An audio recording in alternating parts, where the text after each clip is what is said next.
Hi, good day. Myself Raju Hegde. Today we are going to learn about the power of data in sales. Nowadays, all the industries started using the past data to understand the future trends and all. So, in the same way, how this data will help sales and marketing team in their day-to-day activity. I have taken a couple of reference materials from David Gilman and McKinsey and company. Articles from these two people. Analytics plays an increasingly important role in B2B sales. Nowadays, for the salespeople, the one additional tool has been introduced, and that is helping the sales force in many ways. That's a CRM, customer relationship management.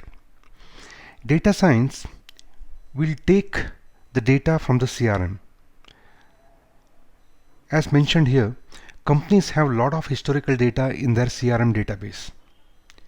Traditional descriptive reporting gives managers and salespeople a sense of what has happened.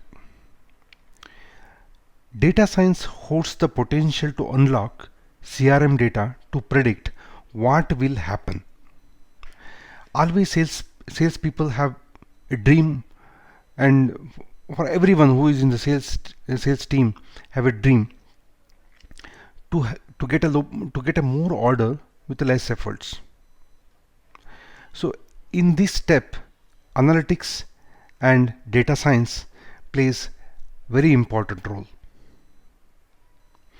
Let's understand in sales organization where all we can use data analytics. The first and foremost thing is lead generation or lead scoring,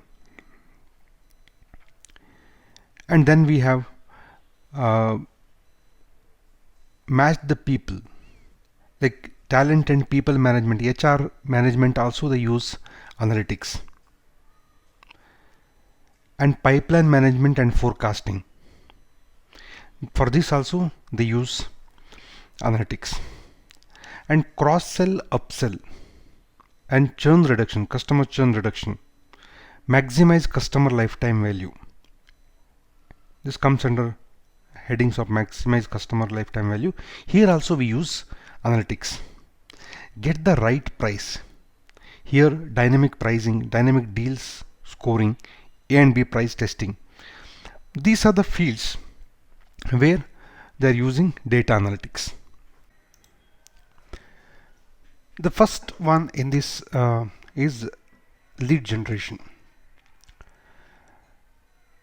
Identify the right customer at the right time is very much required for all the sales organization.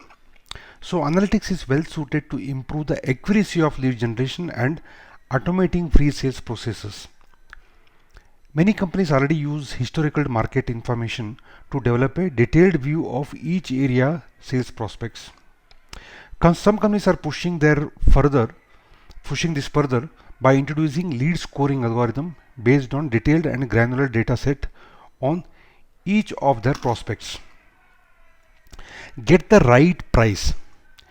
So in many cases what happens is the salespeople goes for the negotiation, and that time deal analytics can provide price transparency and allow seller to make complex trade-offs during negotiation. Traditionally, in the scenario like salespeople goes to the seller, and sellers have relied heavily on experience to guide their pricing decisions, but purchasing team got smart and started deploying their own sophisticated pricing tools, which put sales team on the back foot. Data reveals the playing field by placing relevant deal information in the hands of sales representative during the negotiation. Maybe this happens like this: customer with similar pricing behavior are clustered based on factors such as industry vertical, past purchases behavior, etc. And second challenge is setting the price of new products or solutions. particularly when there is no comparable product on the market. Predictive ordering. Most customers have a trend or cycle to their ordering. A cycle based on use rates of consumable items, budget period, or production schedules, or some other factors. All salespeople would love to know when the customer will place order, when his next order, so that they can give customer a nudge with a timely phone call or email. Just we can remind to the customer. Data science looks at the historical order and teases out a trend or pattern so that the salespeople can do just that. It's very easy work for us. Cross-sell recommendation. Companies typically look at commonly sold items so that they can make recommendation for their salespeople to pitch additional products. So these additional products to existing customers. Selling to existing customer is very easy task instead of finding new customers. So data science, however, provides fact-based recommendation gathered from CRM data. Combine cross-sell modeling with customer segmentation, and salespeople can get precise and highly targeted cross-sell recommendation for their individual customers, so that salespeople don't have to make a lot of R&D and spend time on reports and researchers and all. So the next one is prevent churn. In addition to knowing when customer is going to order the next order, salespeople also need to know when customers are likely to stop ordering. This is very much important. Sometimes customer will go away from us, we will not even understand why he went away from us.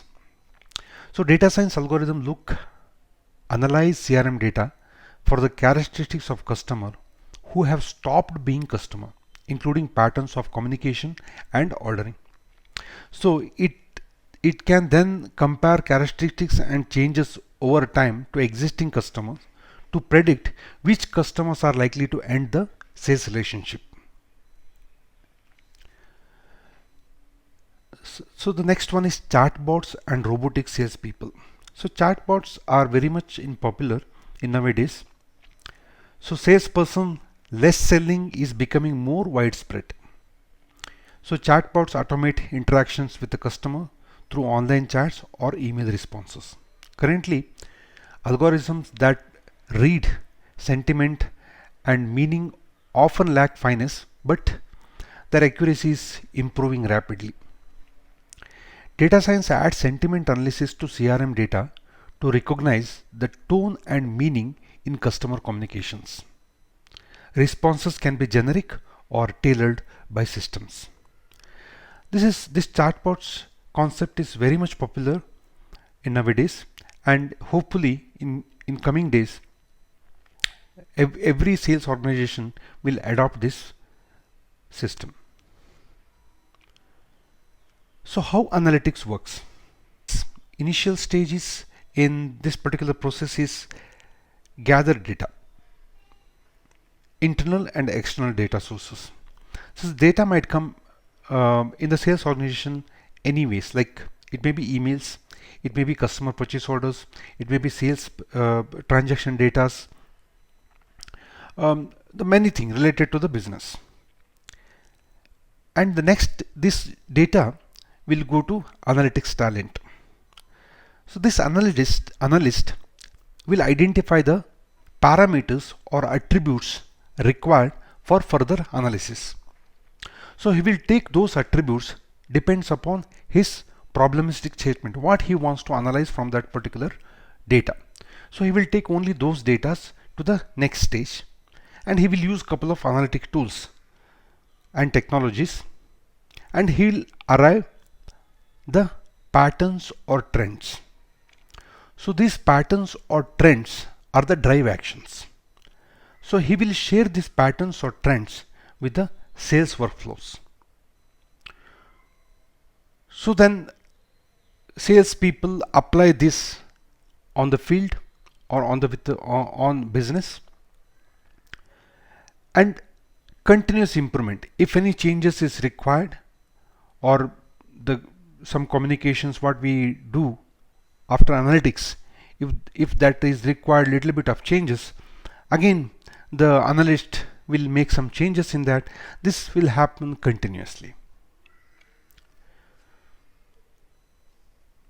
Thanks for your attention. This is what we talk, or what we say about data analytics in Salesforce.